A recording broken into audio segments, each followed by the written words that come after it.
ब्रह्मा जिस सत्य को सृष्टि के संदर्भ में जब मनु भी जाते हैं तो तपस्या करने के लिए, और तपस्या करने का भी मूल उद्देश्य था। सब कहते हैं मनु ने सृष्टि बनाई, पर मैं जानता हूं मैंने बनाई, पर मुझे बनाने वाला भी तो कोई होगा। और तब वे उसके अन्वेषण में गए। मानो अब इसको वेदांत की भाषा में कहें तो ये कहा गया कि ये वो विश्व जो है वो तो दृश्य है, और ब्रह्म जो है वो दृष्टा। दृष्टा माने देखने वाला, दृश्य माने जो दिखाई दे रहा। ठीक है, तो अब स्वाभाविक रूप से वह दृष्टा सबको देख रहा है और उसे कोई नहीं देख रहा है। महर्षि वाल्मीकि भी जब वंदना करते हैं तो कहते हैं, जग पेखन तुम देखन हारे। ये सृष्टि दृश्य है और आप दृष्टा। जग पेखन तुम देखन हारे, विधि हरि शंभु न चावन निवारे। तेऊ न जान ही मरम तुम्हारा, तो और तुम्हें को जान निहारा। आप अदृश्य रह करके सबको देख रहे हैं, पर आपको कोई देख नहीं रहा है। आपका मर्म कोई जानने वाला नहीं है।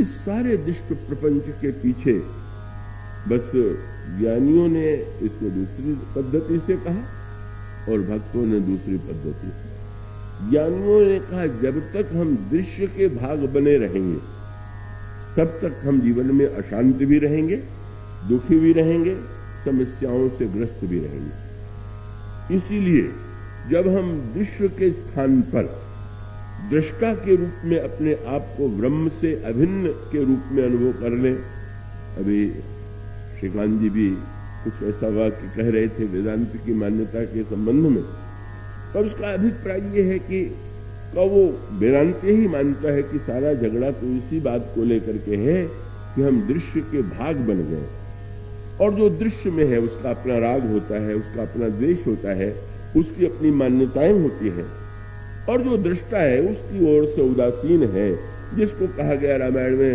या गीता में। भगवान कहते हैं, समोहम सर्वभूतेषु न मैं द्वेष्योस्ति न प्रिया। भगवान कहते हैं, मैं सम हूं, मेरा कोई न प्रिय है और न कोई अप्रिय है। यही मानो दृष्टा का शब्द में दृष्टा की दृष्टि है, और रामायण में भी यही बात।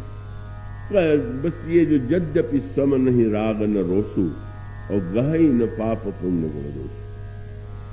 ज्ञानी कहते हैं कि अगर हम भी दृष्टा बन जाएं, उससे अभिन्न हो जाए, तो जैसे वो दृष्टा, सचमुच आप कल्पना कीजिए, एक परिवार में एक लड़का अगर बुरा हो जाए तो माता पिता को नींद नहीं आती, और इस विशाल सृष्टि में जितने बेटे हैं जैसे जैसे काम करते हैं, ईश्वर को नींद आ पाती होगी क्या?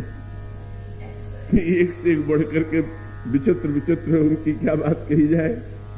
ईश्वर कैसे सुखी रह पाता होगा, कैसे आनंदित रह पाता होगा इन प्रकार इन व्यक्तियों के जो इनके कार्य हैं, अर्थ अनर्थ है, इसको देख करके बोले भाई वो तो उदासीन हो गया, अपने स्वस्वरूप में स्थित हो गया, उसको इससे गहई न पाप पुण्य गुण दोषु, वो उससे मुक्त है।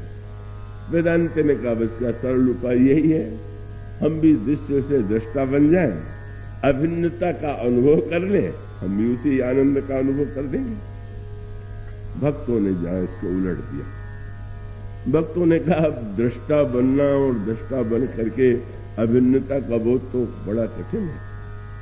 सगुण साकार अवतारवाद का अर्थ क्या है कि भक्तों ने भगवान से कहा कि महाराज आप अभी तक तो दृष्टा रहे और हम लोग दृश्य रहे, तो ऐसा कृपा कीजिए कि आप दृश्य बन जाए और हम दृष्टा बन जाए। अवतारवाद माने क्या अर्थ हुआ? भगवान जब आवेंगे तो मानो भगवान दृश्य बन गए, अब दिखाई देंगे आंख से जब भक्त कहता है, बस मनु भी तो यही कहते, आकाशवाणी हुई, इसका अर्थ क्या हुआ?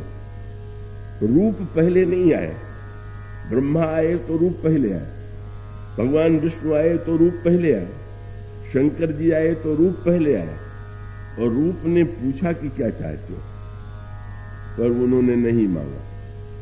पर जब वो अंतिम दर्शन हुआ तो पहले रूप नहीं आया, पहले शब्द आया। मांगु मांगु बर भई नभवाणी, परम गंभीर कृपा मृत सानी। मृतक जियावनि गिरा सुहाई, श्रवण रंध्र होई उर जब आई। तो हिष्ट पुष्ट तनु भये सुहाये, मानहु अबहि भवन ते आए। और तब बोले मनु करि दंडवत, प्रीतिन हृदय समात। सुनु सेवक सुर तरु सुरधेनु, विधि हरिहर बंदित पदरेनु। उसके साथ साथ कहा जो स्वरूप बस सो मन माही, यही कारण मुनि जतन कराही। जो भुसुंडी मन मानस हंसा, सगुण अगुण जही निगम प्रशंसा। भाई ये स्तुति होती चली जा रही है, तुम क्या चाहते हो? सूत्र वही, देख ही हम स्वरूप भर लोचन। हम देखना चाहते, जो अलग रह करके सृष्टि का निर्माण करके भी अदृश्य रहता है। देख ही हम स्वरूप भर लोचन, कृपा करहु प्रणतारति मोचन। मेरी इच्छा, हमारी इच्छा पूर्ण करने के लिए आप जरा सामने आ जाइए, हमारी आंखों को धन्य बना दीजिए।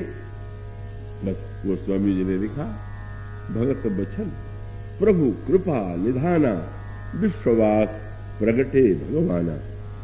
नील सरोरुह नीलमणि, नील नीरधर श्याम। लाजत तन शोभान रखी, कोटि कोट शतकाम। शद मयंक बंधन छवि सीवा, चारु कपोल चिमुक दर ग्रीवा। बड़ा दिव्य दर्शन, मानो वह दृष्टा दृश्य बन गया। जब जगत पिता को पुत्र बनाया गया तो इसका अर्थ है कि ठीक है, आप जब दृश्य बनेंगे और तो सारा क्रम ही परिवर्तित हो गया, बदल गया। और जब भगवान प्रकट हो गए तो मानो मनु ने धन्य होकर के अनुभव कर लिया। और अनुभव करने के बाद जब उन्होंने देखा कि नहीं, एक रूप में नहीं, दो रूप में आए हुए हैं। और जब मनु ने कहा कि आप पुत्र बनिए, तो प्रभु ने मुस्कुरा के कहा, आप सृष्टि के रचयिता की खोज में है ना? तो रचयिता तो मैं भी नहीं। बहुत बढ़िया बात यह है। प्रभु ने कहा रचयिता मैं बिल्कुल नहीं। तब कौन है? बोले आदि शक्ति, यही जगह उपजाया, सो अवतरी ही मोरी हम आया। जिन्होंने सृष्टि का वस्तुतः निर्माण किया है, वो माया शक्ति भी मेरे साथ आनेंगी। और इस तरह से वो अनादि महाशक्ति जो है, जब वो दृश्य बन करके जगन माता से पुत्री बन करके आती हैं, तो हम लोगों के जीवन के लिए दिव्य रस देती हैं, दिव्य तत्व देती हैं। श्री राम किंकर प्रभु